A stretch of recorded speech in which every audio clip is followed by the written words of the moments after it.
Do you want to say hi to everybody? Come here. Come here. Come say hi. Oh, tell them how you're doing. Tell them that you're doing really well. Huh? Huh? She's a face puppy. Like, she always has to be in my face. Oh my goodness, but I don't mind. Actually, sometimes I do mind because it's like, stop licking me. But Daphne's doing well with her paw, right? Right? You're doing really well. I can't imagine what it'd be like if she had 4. I think she would fly because she is so spunky. She has a lot of spunk. Mwah. And you bother Winnie, right? Winnie's my other dog. She's old. Oh my goodness. Oh, it's a real hug. Mwah. Oh my gosh, I'm telling you, it's a mess in here. All right, hi friends. Welcome back to my channel, Make It Make, where I always try to encourage you. If you can't get it to make, then make it make. Please excuse my mess today. I figured, you know what? I'm over trying to have a perfect, clean kitchen for you all. This is real life, and it's just the way it is. I'm going to actually unload the dishwasher. There's clean dishes in here that I thought were put away, and then I'm going to load it. But what we're really going to do today is I'd like to make a blueberry jam.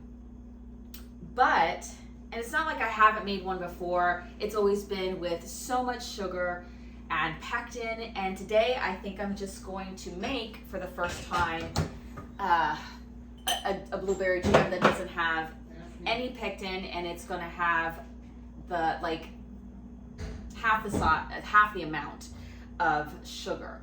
I don't know how it's going to turn out. However, if you're seeing this video, that means it turned out pretty well. So let me get my kitchen stuff done, and then we'll get started.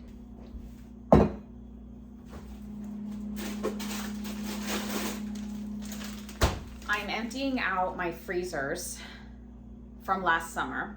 I have some leftover blueberries, so I'm going to be working with frozen blueberries today. I'm hoping to get 6 cups. See how much I get.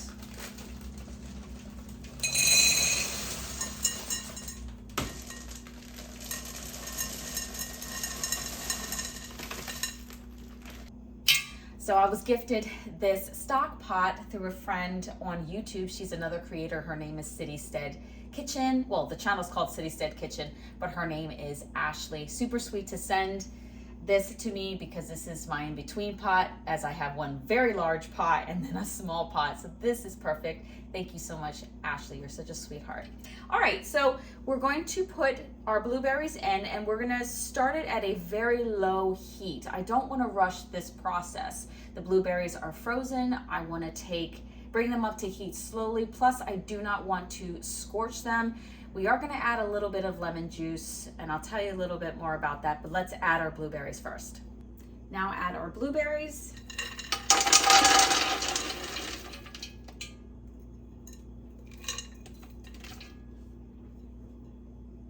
Lemon juice. Lemon juice is an ingredient I'm also going to add to the blueberries.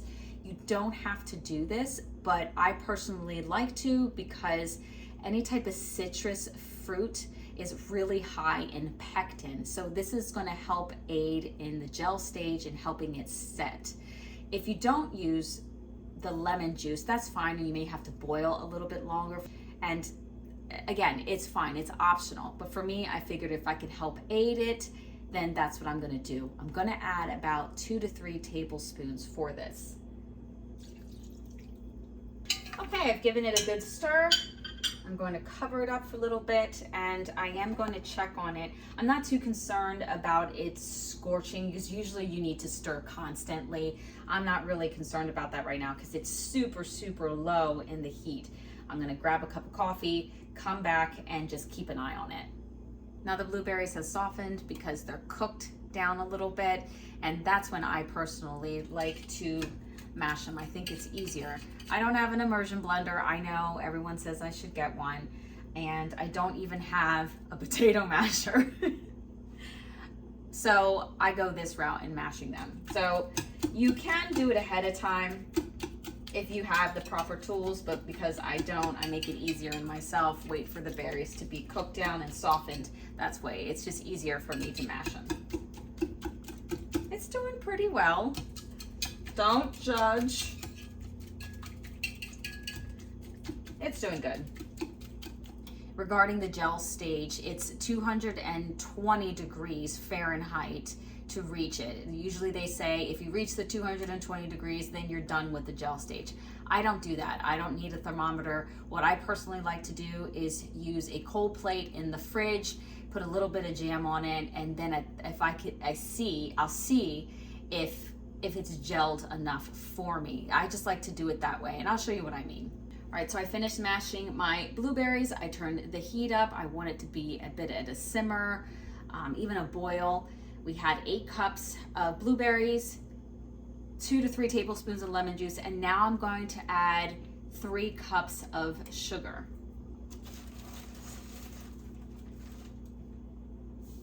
Now, sugar is important also for the gel stage, but I don't want like 4 cups of sugar in this. 2, 3, and mix.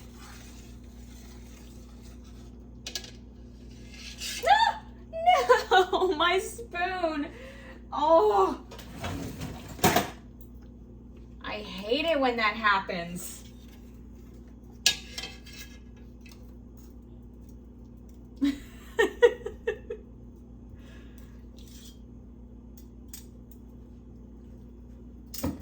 Now we stir. This is what it looks like. And I'm going to turn it on high. And after I turned it on high, it has been about 20 minutes. And it looks like this now. So we've had a decent amount of reduction. It's not ready for the gel stage yet, although we are making progress. It's gonna take some time for our jam to reduce to the gel stage that we want, and that's fine. I have a friend that's Ukrainian, and she said, you know what, in my country, sometimes we can't get our hands on the pectin, so this is what we have to do. We have to wait and for the jam to just reduce until it gets to the way that they want. And sometimes they don't even have the lemon juice. They just work with what they have. They're making it make. And that's what I love. And I figured, you know what? I don't really know if I want any more pectin in my children's jam. So why not do it like this? Yes, it takes time and patience, but I'm pretty sure that we can come out with a really good, more healthy product. And we can even have a more healthy jam by not adding any sugar in it. That's certainly possible, but I'm kind of taking slow steps in my learning. We cut the sugar in half, so I mean, it's progress. I'm pretty sure that we hit the gel stage with our jam. The reduction looks great, but we're going to test it.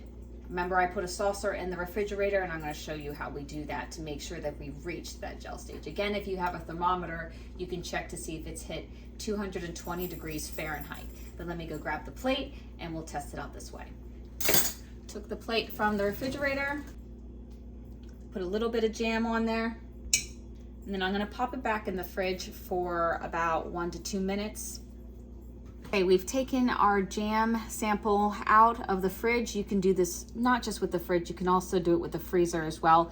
And what you want to do is slide your finger up in between. And that's perfect. It's not super runny. It looks great.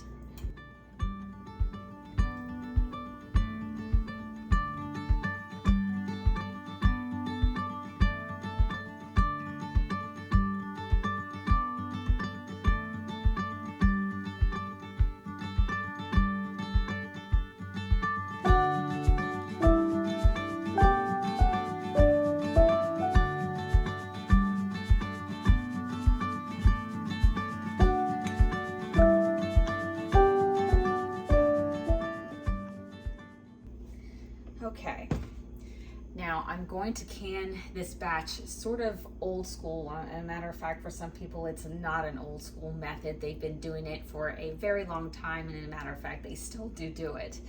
I am not going to break out my water bath canner for 5 jars of, especially 5 small jars of jam. I'm just not going to. I'm going to use the same stock pot that I used to make the blueberry jam for the canning process. Now, normally some people have a rack, or most people would have a rack for their water bath canner. I'm not going to do that today. I want to encourage you that even if you don't have a water bath canner, the proper one, you can still put up food for your family. What I'm going to do is substitute the rack for a rag, and I'm going to put it inside my stock pot. Then I'm going to add my jars. And what this does, it allows the jars not to hit the bottom, of the pot, and there won't be so much clanking. I need to add a little bit more water. I always say your kitchen, your rules, especially now where people need to put up food more than ever. If you're in a position where you don't have these things, it's okay. You don't need a whole lot to start canning your food. So here's one way you can do that.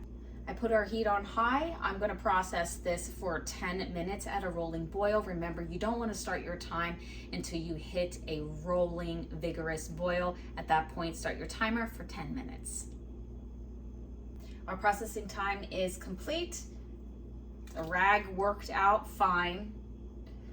Now I'm just going to allow my jars to sit and seal. I usually like to wait overnight and check them the next morning. I really don't see there being a problem with it setting. I really don't. All right, so it's been a couple hours. Normally I would wait till the next day to check the setting for my jam, but I just want to show you this. Look at this. This is really good. If you look at that heaping spoonful at the top, that's a good indicator to me that it is set really well. So I'm not seeing a problem with it at all. Let me show you another jar. Here is another jar, and again, this is the heaping like I was talking about. Babe, what's another word for heaping? Like if something's like you look at this, just look at the heap that you see in there. How it's like mound. Okay. I'm gonna say mound. Troy, I'm an idiot. No, you're not. I can't talk right. Can you please make a cameo for my audience that wants to meet you real quick? Real quick. This is my husband. You gotta put your head down because I'm a lot shorter than him. Yay! Oh my gosh, thank you so much. Finally, it just took forever to get him to make a cameo because he does not like being on camera, but that's fine. All right, so usually I wait overnight, sometimes 24 hours to make sure that the jam has set, but honestly, doing it this way, I've noticed that it has set a lot more fast. As you can see, is that right? A lot more fast? A lot faster. Or a lot faster, sorry. It is set a lot faster. My husband always helps me with proper English because I always want to make sure that I learn and don't sound stupid. All right, here we go. You see that? Looks good. Anyway, sorry my words are sort of fumbling. I'm super excited, especially since my husband made a cameo. That's exciting for me. All right, guys, take care as always. God bless.